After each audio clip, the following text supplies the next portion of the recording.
Iran America శాంతి చర్చల్లో కీలక అడుగు పడింది. ఎట్టకేలకు అమెరికా ప్రెసిడెంట్ డొనాల్డ్ ట్రంప్ డిమాండ్కు ఇరాన్ తలొగ్గింది. అటు కార్యకలాపాలు నిలిపేందుకు టెహ్రాన్ ఒప్పుకుంది. అణు కార్యకలాపాలు నిలిపేసేందుకు ఈ విషయాన్ని డొనాల్డ్ ట్రంప్ స్వయంగా అనౌన్స్ చేశారు. ఇరాన్ వద్ద అణ్వాయుధాలు ఉండడం ప్రపంచానికి మంచిది కాదని, అందువల్లే ఆ డిమాండ్ పెట్టామన్నారు. ఎట్టకేలకు అణుబాంబు తయారు చేయబోమని ఇరాన్ ఒప్పుకుందని, ఇది యుద్ధానికి ముగింపు పలుకుతుందని ప్రకటించారు ట్రంప్. అయితే ఇది ట్రంప్ వర్షన్. మరి ఇరాన్ దీనిపైన స్పందిస్తుందా? ఇది వాస్తవమో లేదంటే అవాస్తవం అనేదన్నా చెబితే కానీ తెలియని సిచ్యువేషన్ చాలా సందర్భాల్లో మనం చూసాం. మళ్ళీ అదే సిచ్యువేషనా అనేది కూడా చూడాలి.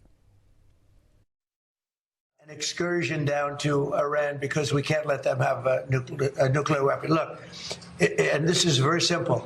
Iran cannot have a nuclear weapon because as tough as they are, we want to keep them alive. We want to keep all of you alive. Iran cannot have a nuclear weapon, and they won't. And they've agreed to that, among other things. Yeah.